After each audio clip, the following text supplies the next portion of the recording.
ताज्या आणि सुपरफास्ट बातम्या पाहण्यासाठी स्वराज्य न्यूज मराठीला सबस्क्राईब करा आणि बेल बटन प्रेस करा.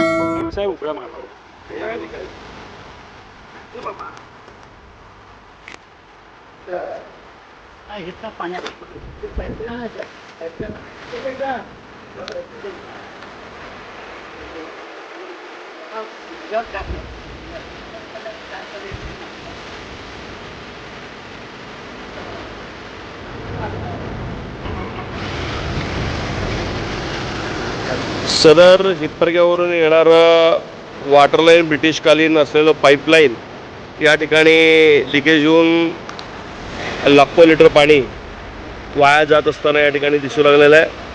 हितपर्ग्यावरून येणारं माझ्या मते ब्रिटिशकालीन असलेलं मोठं पाईपलाईन या ठिकाणी पर्ल गार्डनच्या शेजारी असलेला जो रस्ता आहे त्या जाणारा आडवा कुणाल किंवा नाल्यातून तो जाणारा ब्रिटिशकालीन पाईप आहे, तो पाईप फुटल्याने गेल्या आठवड्याभर झालं असं आम्हाला माहिती मिळू लागलेलं आहे. पण लाखो लिटर पाणी इथं वाया जात आहे. या ठिकाणी तात्काळ आम्ही आपल्या भागातील नगरसेवक संजय भैया कणके यांना माहिती देऊन मुजावर साहेब आणि आपले सरकाजी साहेब यांना जागेवर बोलावून घेऊन या ठिकाणी हाती काम घेण्याचा लवकरात लवकर आदेश दिलेला आहे. त्या संबंधित ते काम करतील. अन्यथा काम नाही केले की लाखो लिटर पाणी वाया जाणारा या प्रशासनाच्या अधिकाऱ्यांना ही जबाबदारी राहील. मी कोळेकर काका, महानगरपालिकेचे निवृत्त अधिकारी आमचे कोळेकर काका यांनी ही माहिती दिली असता आम्ही तात्काळ लगेच या ठिकाणी येऊन त्यांचं आभार मानलं पाहिजे.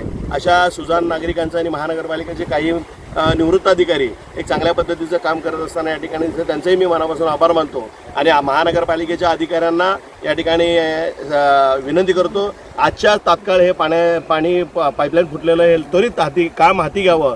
आणि सोलापूरकरांना आमच्या भवानीपेठ भागात हे जाणारं पाणी आहे, विशेष म्हणजे ब्रिटिशकालीन असलेलं पाईपलाईन हे भवानीपेठ वॉटर सप्लायला जॉईन आहे. त्या माध्यमातून आमचं भवानीपेठ वॉटर सप्लायचं पाणी विस्कळीत होऊ लागलेलं. वारंवार अधिकाऱ्यांना सांगून सुद्धा हे शेवटी आम्हालाच ही जो शोध मोहीम काढून इथं तपास करावा लागला. मी लवकरात लवकर हे काम हाती घेण्यासाठी या ठिकाणी आदेश देतो. धन्यवाद.